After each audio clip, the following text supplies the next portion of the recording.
Paula Clausen has made this trip so many times, from the comfort of her home north of San Diego, across the border into Mexico, into a world of shantytowns where people struggle every day to survive. The name of this colonia is Fuentes del Valle, which is hilarious. It means fountains of the valley, and they have no running water. Maybe one day they'll have a fountain.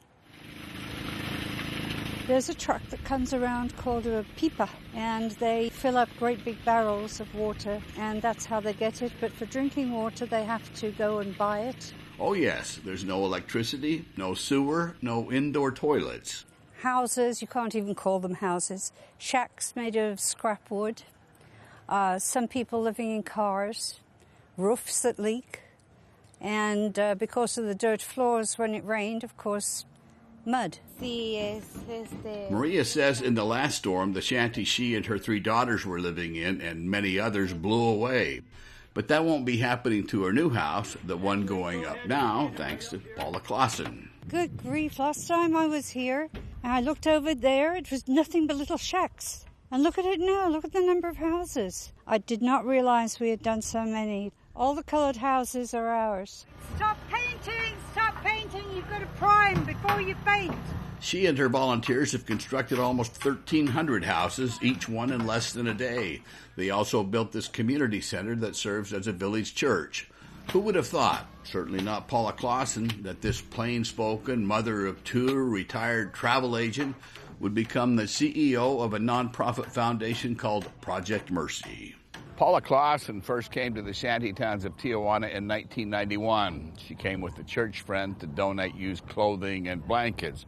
What she found here, about 25 miles south of one of the richest cities in the U.S., changed her life in ways she never imagined, and the lives of many others. I could see smiling faces, but desperation in their eyes. And I thought, well, surely I can do something. And so here's what she did. She started helping repair the shanties, and then she contacted the TV stations around San Diego. She wanted publicity, but not for herself. I went to the local media and said, listen, this is what I'm doing. Will you do an article? And so they did. And because of this media coverage, more people got to hear about it, and more people started volunteering. And then she took a grant writing course, and the first grant she was awarded was from a very famous American charity called Newman's Own. The check had been signed by Paul Newman himself on Christmas Day in 1998. And that was an incredible, uplifting surprise. But what she needed most were volunteers, and among the first to show up was Mike Mazier and his family of 8 kids. Mazier manufactures parts for race cars. He's a devout Catholic from St. Timothy's Church in Escondido, California. He and his kids and volunteers from the church have built about 80 houses. Materials for each house cost about $5,000. I don't think there's anything that I could do that could change a family's life as significantly in one day as what we do here. He says when his kids bring their friends here, it makes an impression, one they won't likely forget soon. And the kids were absolutely stunned. I mean, it was dead quiet, from going from a very noisy van all the way down to, oh my goodness, this is reality. It's not just something that you might see on TV every now and then. Not only are the people here benefiting and becoming stronger communities, but the people from the States are learning about the people here. They're learning about each other, and it's very uplifting. This was Ryan Lanz's first trip here. It's just incredible the way that these folks live. Such sweet people. Volunteers have come from across the U.S., including this group with international relief teams based in San Diego. This is Jenna Montgomery. It's a good reminder for us to be more grateful for what we have.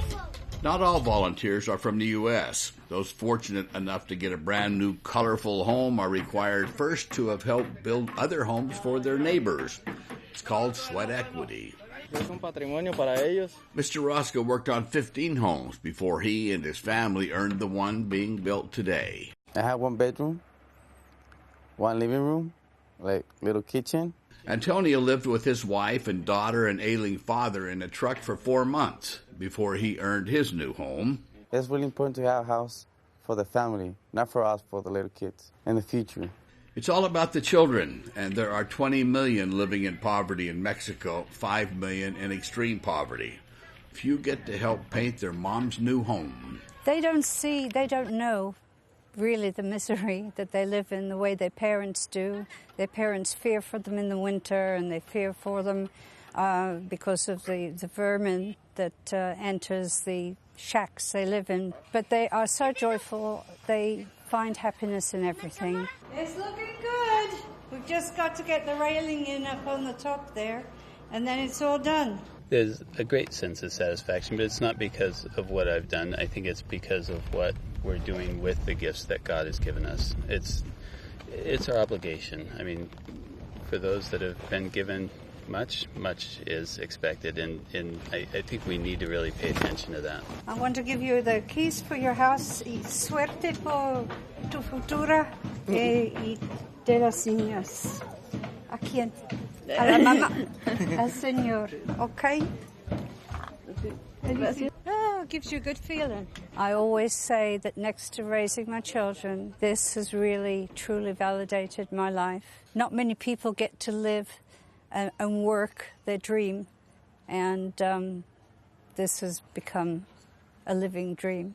Come October, Project Mercy will host the annual Baja Challenge, where dozens and sometimes hundreds of volunteers show up.